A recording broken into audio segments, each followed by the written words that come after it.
may sapat na, alis ka dyan, magbibilang tayo, may tulos na tayo, tutulusan natin dito yung binibilang natin, may sign naman tayo diyan. O nakatatlo na 1, 2, 3 yung iisa dati, kaya pangit pag iisa, ang tagal yung hinihintay. Bilangin ulit natin to, ilan na dati, 1, 2, ilan na dati to yung binilang natin, 36 or 37, 29 tapos naging 36. Ilan natin ulit? 1, 2, 3. Meron na naman 3, 4, 5. Meron na naman 6, 7, 8, 9, 10, 11. Meron na naman anak. 12, 13, 14, 15, 16, 17, 18, 19, 20, 21, 22, 23, 24, 25, 26, 27, 28, 29, 30, 31 yung maliit, 32 yung maliit, 33, 34, 35, 36, 37, 38, 39, 40, 41 na. Apat ulit. Ganyan kalakas mag-sowing ngayon, nasa mid-tillering stage. Okay? Yan, meron pa tayo natitirang 10 days bukas. Tara naman, bilangin naman natin yung sa inbreed bago tayo uuwi. Bukas ulit. Dito yon. Lagyan na natin ng tulos para hindi kayo malito. Ang dami niya yan nasa gilid katabi niya. Ito yung binibilang natin. Tutulusan natin. Tignan nyo yung soil natin. Ang daming trichoderma. 1, 2, 1, 2, 3, 4, 5, 6, 7, 8, 9, 10, 11, 12, 13, 14, 15, 16, 17, 18, 19, 20, 21, 22, 23, 24, 25, 26, 27, 28, 29, 30, 31, 32, 33, 34, 35, 36, 37, 38. 38 na, bukas yan 40 na. Ganyan kalakas. Meron pa natitirang kwan yan, 17 days, 16 days na mag-sow nasa 30 kwan na 38 na. Okay. Good morning mga ka-agritipits, ka-farmers, kamanalong, kamagsasaka. Time check 6:27 at bago tayo mag-church ay magtatrabaho muna tayo, mag-exercise. Ayan na yung palay natin. Ganyan na po katangkad yung palay natin. Nasa 3 feet na. 2 feet mahigit. Ganyan na aabot yan. Paabutin natin hanggang dyan sa bakod. Okay. Ayan. Powered by Yilmar. Yan yung kulay. LCC sa oras ng umaga. Nandyan si Pinsan. Yung kararating niya. Ang ginawa natin, mayroon kasi yon yung herbicide natin na chef. Pina-spray ko dito sa gilid. Kasi hindi natin malilinisan. Kasi kaya nun. Malamig sa palay, yun napatunayan natin. Punta yung YouTube channel natin, Agritipits PH, na-upload doon. Napatunayan natin na yun ay mabisa. Pinapa-sprayan ko doon, lalo yung katabi natin na hindi naman nagtatabas, ay kailangan mapatay natin yun para walang pagtaguan ng insekto at pesting taga. Okay, ayan, sinom ko, andun siya. Ayan.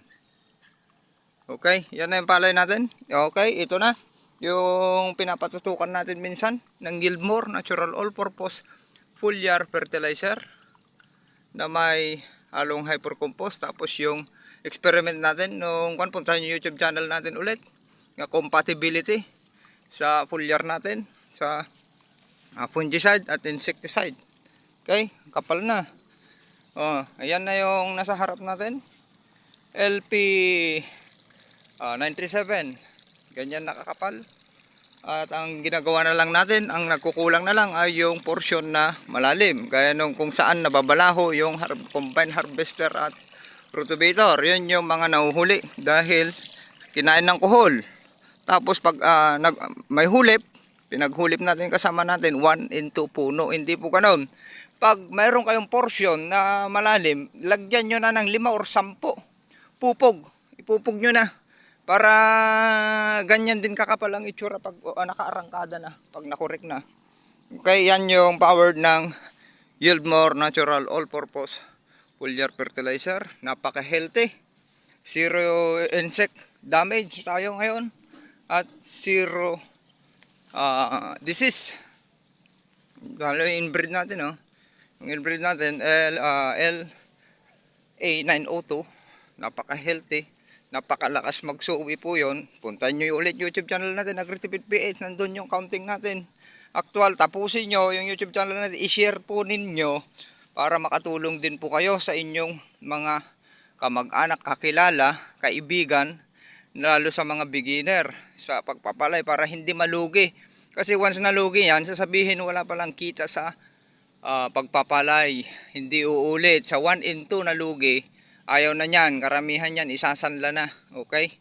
Para naman matulungan nyo, maituro ninyo, kung hindi marunong mag Facebook, YouTube yung tagasakan ninyo, ituruan ninyo. Ito naman, papakita ko sa inyo, yun yung malalim na portion, no? Konti na lang, yung habulin natin dyan, malalim yan. Kaya, ang solusyon natin dyan ay, nung early stage, yung tinamaan lahat ng iron toxicity yung mga nandyan, kailangan mapatuyan natin at least 5 to 7 days or 10 days na talagang yung portion na malalim ay wala kayong makitang tubig, or gawin niyo yung ginawa ko, dinadrive ko yan parang sabog tanim. Uhugutin ko saan yung malalim, i-drain ko. Huwag nyo pang hinayangan yung tubig na maano, dahil mapapalitan yan ng tubig ulan, nitrogen yung sumasama. Tapos pag umarangkada yan, mas malalim, mas maraming sustansya po dyan. Aabutan niya yung mga kwan. Okay, yung experiment natin doon, na hinay-NPK natin, yung foliar natin nakarang araw, pumantay na at mas malaki na yung iba doon. Sa loob lamang ng wala pang 48 hours, 1.5 days. Yan yung trabaho natin, itinataas natin. Nagtatabas tayo at tinatapal ko na. Ayaw ko yung may pilapil na pamahayan ng peste. Ganyan po. Bakit ko itinataas? Hinahanda ko na yan para sa reproductive stage dahil kailangan natin ng mas malalim, 5 to 7 cm na lalim ng tubig. Yon, makontrol natin yung mga problema nyo dun sa base at mas malakas ng sumipsip ng sustansya yung palay. Okay, kaya ginaganyan na natin yan. Tapos pag nag-abono tayo, sasabayan natin yan next week. Kasi nagpapatubig sila, galing sa kanila yan, tagas lang. Sasabayan natin yan na magtatap dress ay para wala tayong losses, wala na tayong pakakawalan bawat pinitak. Kasi nakorek na natin yung malalalim na bahagi. Ito, malalim din, pero tignan nyo kung gaano natin nasolusyonan. Lahat yan, malalim yan. Ito yung dating punlaan natin. Tignan nyo kung gaano kalakas magsuwi. Gaano natin pinasuwi yung LP 2096 at LP 937. Nagbibilang tayo doon, mayroon ngang 40 plus suwi na yung LP 937. Doon tayo nagbibilang, yung nalulubog pa doon. Paano na itong LP 2096? Mas malakas siya magsuwi. Yung characteristic, diniscuss ko na rin yan. Punta YouTube channel natin, characteristic ng 937 sa LP 2096. Dito tayo nagpunla noon ng SL variety, nung bago yung SL19H. Dito tayo na dinemo. Tapos yung Biorice dito rin. Malalim na portion din dito. Papakita ko lang sa inyo kung ano yung ginagawa natin na pagtatabas. Okay, pause muna, kunin natin yung holder. Kita ko sa inyo yung pinakamalalim na bahagi, LP937 powered by Yieldmore. Ano yung banner natin, ihaharap natin sa susunod. Okay, ito yung pinakamalalim natin na bahagi, LP 2096. Ang daming portion dito na malalalim. Ito na yung pinakamababang parte natin, tapos doon banda. Kaya dyan, tignan nyo na naka-maintain lang tayo. Yan, diretso yan. Tignan nyo, yan yung mga hinahabol ko sa Zoe. Kaya pag nagkuhan kayo, naghuli kayo, pupugin nyo na, naka-recover na dun, oh. Ang kapal na, di ba? Lahat yan, buo yan, malalim yan. Hindi na pala kwanto, hindi na hand tractor o na rotovator ito kasi hindi na kaya. Hanggang tuhod yan, banda. Ito yung ginagawa natin, yan, tinatabasan natin, bawas, tapos aayusin natin. Parang yung pinakita ko kanina doon, banda. Okay, yan, manood muna kayo. Install natin dito para makita nyo kung paano natin paano yung ginagawa ko. Para hindi hahaba, ay ikuan na lang natin. O, ito yung LP2096 natin dito. Pag hindi nalulubog, napakakapal. Ayan na. Okay, dito tayo para makita nyo. Yan, lubog yan. Yan o, yung kanal pala na ginawa ko. Pakita ko sa inyo. Yan, hinugot ko. Iron toxicity lahat yan kung hindi ko kinanalan yan. Ayan yung kanal. Hanggang dun yan, hanggang dun. Sa may kanal dun banda. May kanal yan. Ganyan ang gawin nyo, parang sabog tanim. Na lagyan nyo ng kanal ay maliligtasan nyo po yan na tawag doon, iron toxicity, yung pinagkakamalan yung tungro or zinc deficiency. So early stage yan, iron toxicity, automatic yan pag malalim na at puntahan ng peste. Okay, yun. Maraming content sa YouTube at Facebook, mali-mali yung ina-advise ninyo. Fungicide, insecticide, drinan nyo lang. Napaka simpleng bagay. Ganun lang, 7 to 10 days nandyan yan. I-search nyo sa IRI, International Rice Research Institute.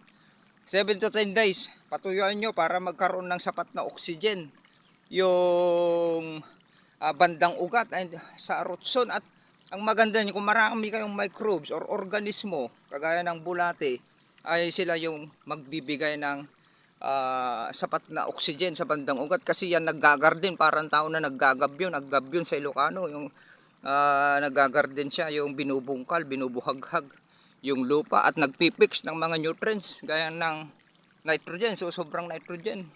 Okay, ayan, ganyan. Pakita ko lang sa inyo ang ginagawa na. Pag natabasan na natin back to back, nakikita nyo ba? Tingnan ko kung nakikita nyo banda doon. Hindi nyo makita, dito. Ayan, may damo. Ganyan na natin yan, takpan na natin, patay na, ganyan nyo. Ganyan nyo para maitaas nyo kasi kailangan na natin kanyan at walang makakawalay. Ganyan nyo, napakalaking bagay po yan.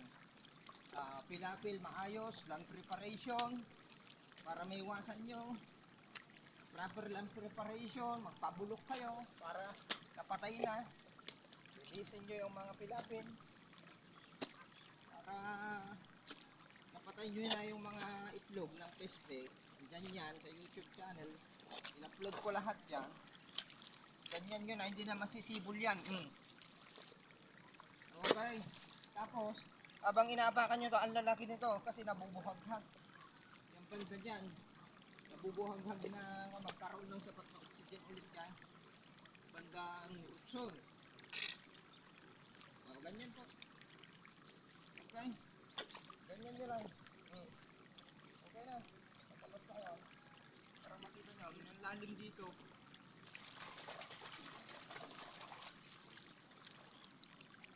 At kung maisa sa ulo lang, yung mga taga-saka natin, ang dami ko ng tinuruan. Kung isa sa ulo lang sana yan, ako, napaka-easy.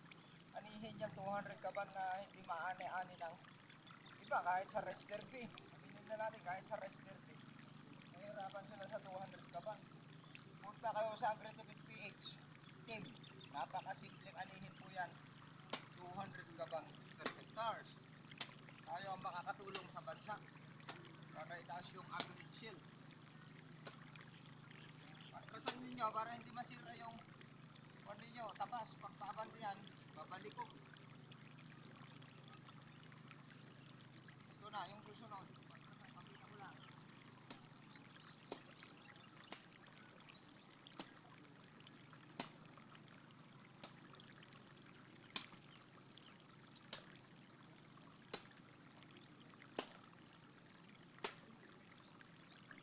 Yan, meron pa yung ganito, mas maganda. Baba kayo dyan. Ito nyo. Malambot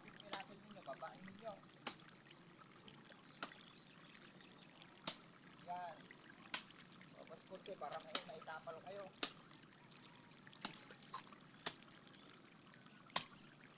Lalo yung mga pilapil na hindi man lang maapakan, napakadaling ayusin. Yung isang apak mo, lulubog ka na, hindi na papatigas. Dahil hindi nila inaayos. O, ayan ha. Tapos, ang gawin ninyo, yung pagtatabas, paatras para hindi mabaliko yung, pwede nyo, pag paabanti kasi yan, matigas yung pilapil, babaliko yan. Mas mabilis pag paatras, kakain lahat yan, dapat hanggang dito yung talim yan eh. Mas mabilis sana. O yan, para may ipakita ko sa inyo.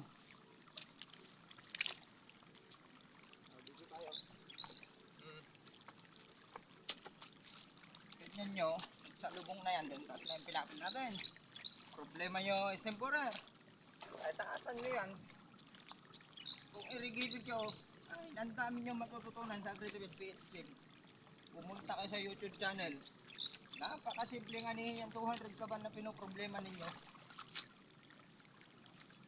Hindi maani-ani mga nasa rice derby. 160 pinupos. 150 sa hybrid dapat 200. 180. Ang hybrid kaya nga double ani, tatalunin naman ng inbred. Ang dami mong gastos. Ang hirap alagaan nung iba. Hindi masundan. Hindi lahat ng magsasaka alam mag-hybrid. Tire toxicity pa lang. Hindi naman solusyon na mahina sa resistant. Ang hybrid tire toxicity. Lahat punta kayo. Mga puntahan nyo mga nasa barangay, mga lulan. Tignan nyo, namumula-mula lahat. Mga nakalubog. Hindi nila alam ang kanilang gagawin. Imbes na patuyuan, ang ginawa, binabaran ng mas malalim. Kaya lalong hindi makahinga. Yung ugat ng palay. Paramihan ng tubig. Sa land preparation pa lang, nag-aagawan na sa tubig. Mga bukatot, buhaya sa tubig ay hindi walang pabulok, hindi mabulokan dahil mula na araro, nabasag, na triple, nalinang, nakababad sa tubig. Okay, ganun yung mga AWD po ang pinakamaganda na pamamaraan ng pagpapatuloy. Huwag nyo sa land prep pa lang, pabulukan nyo na, mag-AWD na kayo, pasibulin nyo na yung buto ng damo at buto ng palay para less gastos.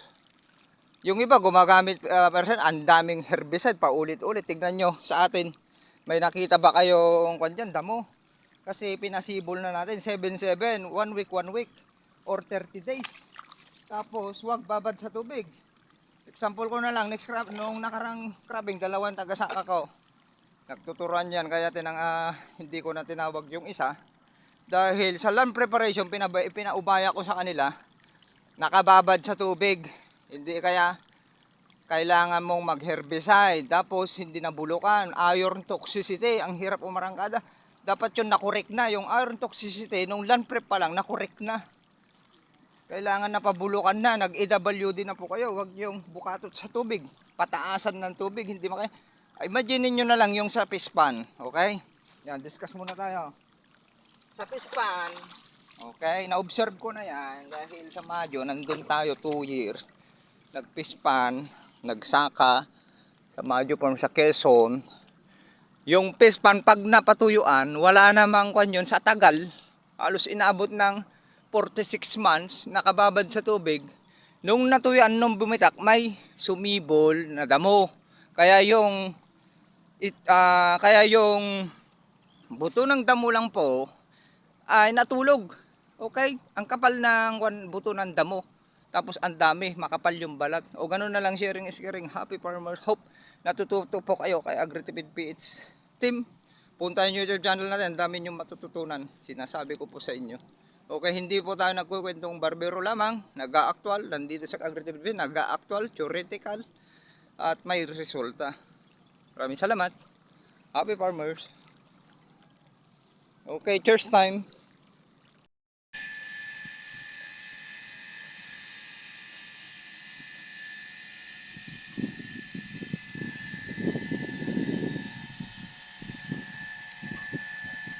Happy Sunday.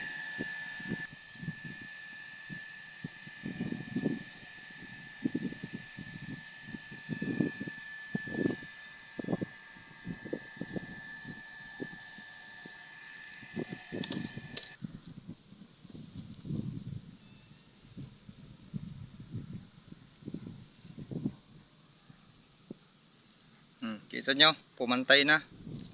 Mas mataas na. Yung pinulyar natin dito, kumpara doon, ang lalaki noon doon. Tindig niya, yung epekto ng yield more na gagamitin ng researcher, chemist. O, di ka kita nyo ang diferensya.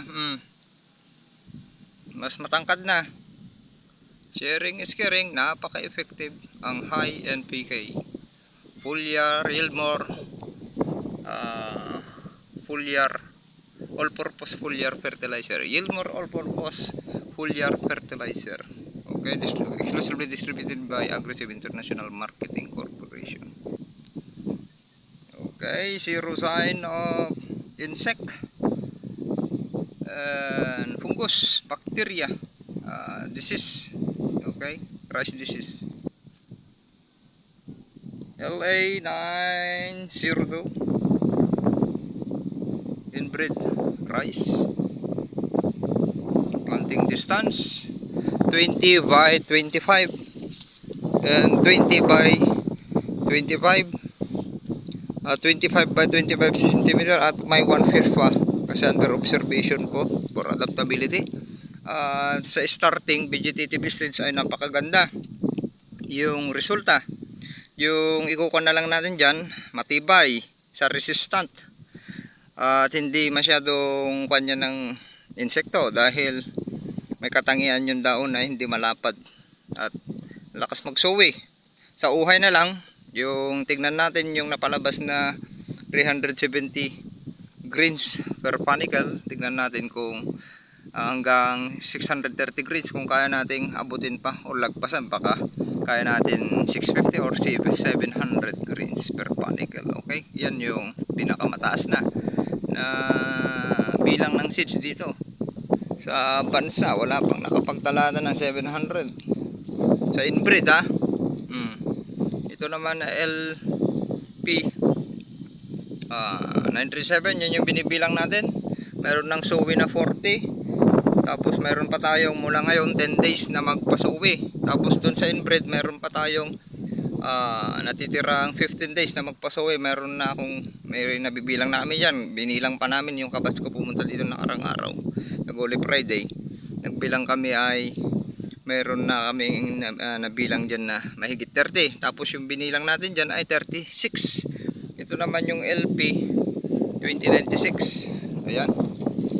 Tumatanggap na yan ng tubig. Kailangan masuportahan natin ng tubig para makapaglabas pa ng maraming sowi. Dahil ang tubig ang tagapaghatid ng sustansya mula sa lupa. Okay, yung nasisipsip dyan na binitawan natin ng mga nutrients at natira sa lupa, yung available pa dyan. Okay, ito yung LP 2096. Sharing is caring. Happy farmers, happy Sunday, happy Lord's Day. Maraming salamat. Punta yung YouTube channel natin, Agritipid PH, i-upload po natin to. Lahat ng detalye, ang protocol po ay nasa YouTube. Mula seed preparation, land preparation, bunot, tanim, nandun na lahat. Puntahan nyo lang po. Okay, wala pong nagkukwentong barbero. Actual, theoretical, ulitin natin. Actual at may resulta.